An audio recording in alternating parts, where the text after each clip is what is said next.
Hello everyone, welcome to enlighten brains. Guys, आज की इस वीडियो में हम बात करेंगे how to write a sonnet like Shakespeare.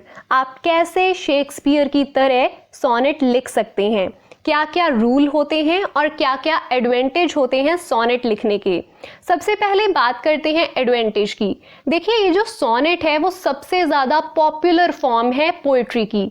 अगर आप अच्छे पोइट बनना चाहते हैं तो डेफिनेटली आपको डिफरेंट स्टाइल्स, फॉर्म्स आनी चाहिए।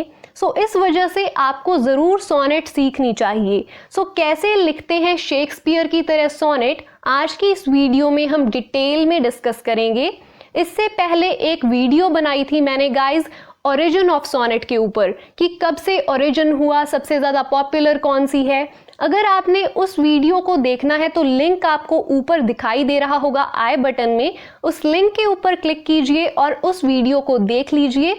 आपको बहुत ही बेसिक से बेसिक चीज़ें बहुत अच्छे से क्लियर होंगी।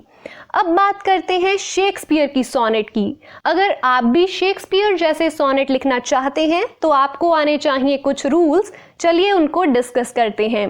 सबसे पहला रूल है कि सोनेट में 14 लाइंस होती हैं। जब आप सोनेट लिखेंगे उसमें 14 लाइंस होनी चाहिए और हर लाइन में 10 सिलेबल्स होते हैं। सिलेबल होता है वो वर्ड जिसमें 1 वॉवल साउंड होती है। जैसे कि वर्ड है मैट, जब हम मैट बोलते हैं तो एक ही साउंड आती है, बट जब हम मैट्रेस बोलते हैं तो 2 साउंड्स आती हैं। एक साउंड होती है मैट की और दूसरी होती है रेस की। इसका मतलब क्या हुआ कि मैट एक सिलेबल है और मैट्रेस 2 सिलेबल है। ये तो हुई सिलेबल की डेफिनेशन।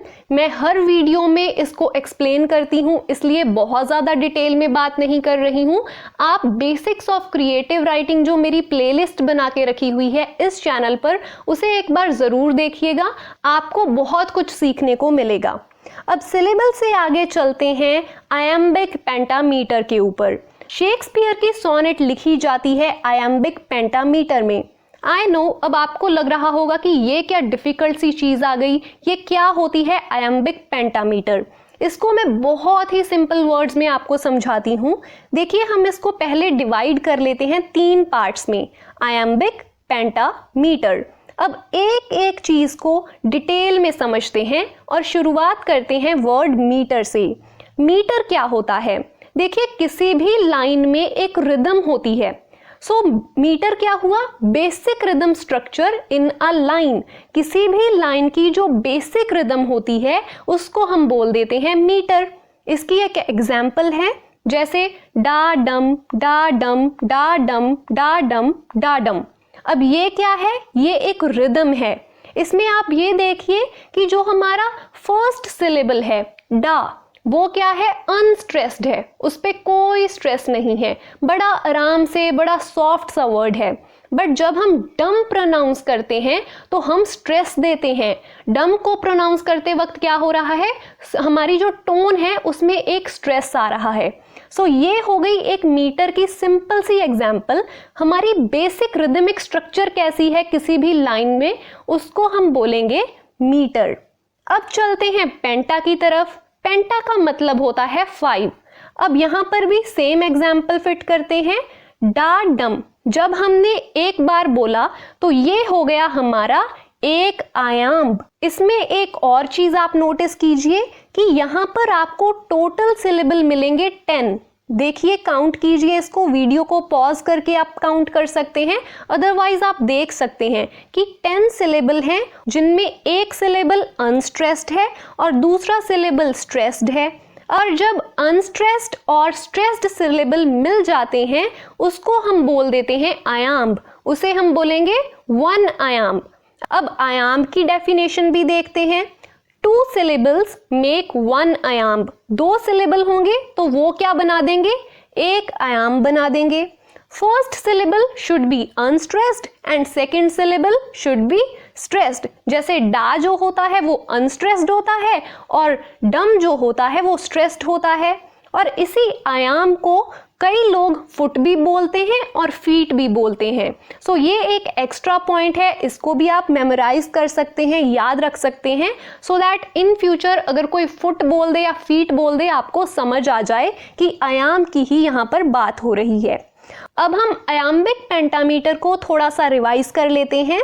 जब किसी भी लाइन में 10 अनस्ट्रेस्ड स्ट्रेस्ड सिलेबल हो उसे हम आयाम्बिक पेंटामीटर बोलते हैं। और इसको याद रखने की सुपर्ब टेक्निक है डाडम डाडम डाडम डाडम। सो 5 बार जब डाडम डाडम हो तो आप याद रख सकते हैं कि ये है एक आयाम्बिक पेंटामीटर। अब नेक्स्ट चलते हैं रूल्स की तरफ। हर सोनेट में, शेक्सपियर की सोनेट में 3 क्वाट्रेन्स होंगे और एक एंड में कपलेट होगी जिनकी राइम स्कीम होगी A B C D E F G G. So ये होगी उनकी राइम स्कीम। जो पहले 3 क्वाट्रेन हैं उनमें कोई भी प्रॉब्लम को डिस्कस किया जाएगा, प्रेजेंट किया जाएगा किसी भी प्रॉब्लम को, और जो लास्ट की कपलेट है उसमें सॉल्यूशन दिया जाता है। ये है शेक्सपियर की सोनेट लिखने का तरीका। उसके बाद एक क्विक रिवीजन करते हैं सो दैट आप इस चीज को ना भूलें। सबसे पहले शेक्सपियर की सोनेट में 14 लाइंस होती हैं जिसमें हर लाइन में 10 सिलेबल होते हैं।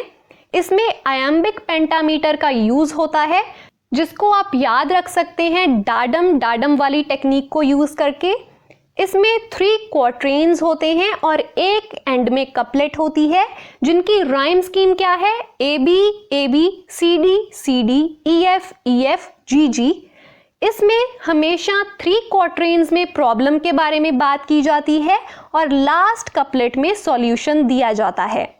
अब एक आपको मैं सोनेट प्रेजेंट कर रही हूं। इस सोनेट को आप देखिए। सबसे पहली बात, इसमें आपको 14 लाइनें दिखाई दे रही होंगी। हर लाइन में 10 सिलेबल आपको मिल जाएंगे। इसमें भी आयाम्बिक पेंटामीटर का यूज किया हुआ है जिसको आप आइडेंटिफाई कर सकते हैं स्ट्रेस्ड एंड अनस्ट्रेस्ड सिलेबल्स को ध्यान में रखकर। पहले आएगा अनस्ट्रेस्ड सिलेबल जो कि हम बिना स्ट्रेस के बोलते हैं और बाद में आता है स्ट्रेस्ड सिलेबल जिस पे स्ट्रेस दिया जाता है। उसके बाद राइम स्कीम आप देखिए कि पहले क्या है ए बी। जो पहले की 4 लाइनें हैं उनमें आपको राइम क्या मिलेगी ए बी। जैसे डे जो है वो राइम कर रहा है मे के साथ और टेम्परेट राइम कर रहा है डेट के साथ। सो ये हो गई इनकी राइम स्कीम। आप इसको जरूर सारी की सारी राइम स्कीम को मैच करके देखिए कि क्या ये बिल्कुल सही है। फिर नॉर्मली क्योंकि शेक्सपियर ने बहुत सारी सोनेट्स लिखी हैं, सो उनकी सोनेट्स में नॉर्मली क्या होता है, पहले प्रॉब्लम डिस्कस की जाती है और उसके बाद उसका सॉल्यूशन प्रेजेंट किया जाता है। सो इस तरीके से आप भी डिफरेंट टॉपिक्स के ऊपर सोनेट लिख सकते हैं। प्रॉपर रूल का यूज करके अगर आप सोनेट लिखेंगे तो डेफिनेटली एज अ पोएट आप बहुत ज़्यादा ग्रो करेंगे। सो ये थी आज की वीडियो। इसके बाद और भी बहुत सारी वीडियोस आएंगी, उसके लिए आप चैनल को ज़रूर सब्सक्राइब कर लीजिए। Thank you so much for watching.